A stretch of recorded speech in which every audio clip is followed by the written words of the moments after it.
Pengelolaan pendidikan memang menghadapi berbagai persoalan, terutama dalam bidang administrasi pendidikan yang berkaitan dengan pendidik dan tenaga kependidikan. Di sini saya akan membahas beberapa permasalahan yang terkait dengan pendidik dan tenaga kependidikan dan solusinya.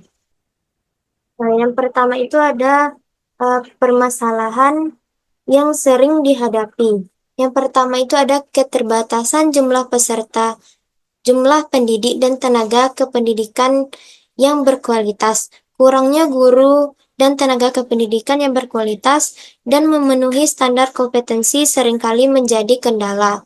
Yang kedua itu ada motivasi dan kesejahteraan yang rendah.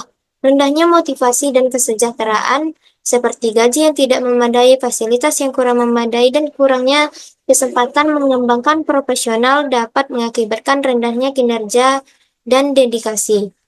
Yang ketiga itu ada kurangnya kesempatan pengembangan profesional. Pendidik dan tenaga kependidikan mungkin tidak memiliki kesempatan untuk mengikuti pelatihan, workshop, atau program pengembangan profesional yang berkelanjutan, sehingga menyebabkan stagnasi kemampuan dan pengetahuan. Yang keempat itu ada sistem rekrutmen dan penempatan yang tidak efektif. Sistem rekrutmen dan penempatan yang tidak transparan dan tidak adil dapat menghasilkan tenaga pendidik dan kependidikan yang tidak sesuai dengan kebutuhan sekolah. Lalu yang terakhir itu ada kurangnya koordinasi dan kolaborasi. Kurangnya koordinasi dan kolaborasi antara pendidik, tenaga kependidikan, dan pihak terkait lainnya dapat menghambat efektivitas pengelolaan pendidikan.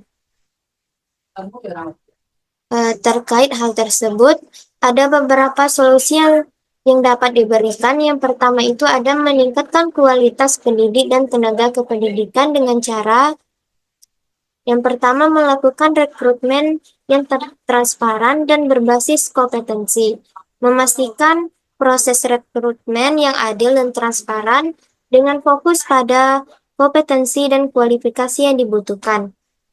Dengan meningkatkan kesejahteraan dan fasilitas, meningkatkan gaji, tunjangan, dan fasilitas untuk meningkatkan motivasi dan dedikasi. Lalu ada memberikan kesempatan pengembangan profesional, memberikan kesempatan untuk mengikuti pelatihan, workshop, dan program pengembangan personal yang berkelanjutan. Lalu ada membangun sistem mentoring dan pendampingan, menciptakan sistem mentoring dan pendampingan untuk membantu pendidik dan tenaga kependidikan baru agar cepat beradaptasi dan meningkatkan kemampuannya.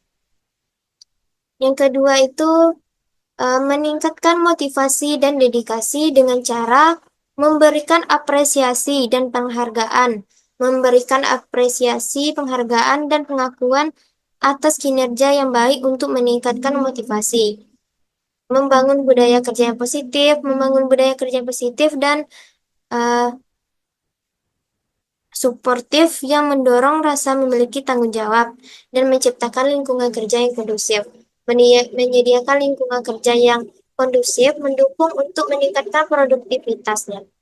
Yang ketiga itu meningkatkan koordinasi dan kolaborasi dengan cara membangun forum komunikasi dan diskusi, membuat forum komunikasi dan diskusi untuk meningkatkan koordinasi dan kolaborasi antara pendidik dan tenaga kependidikan dan pihak terkait lainnya.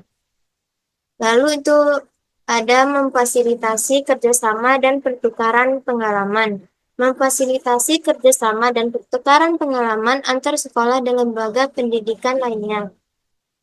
Dan yang terakhir itu memanfaatkan teknologi informasi dan komunikasi. Menerapkan teknologi informasi dan komunikasi untuk meningkatkan efisiensi dan efektivitas komunikasi dan koordinasi.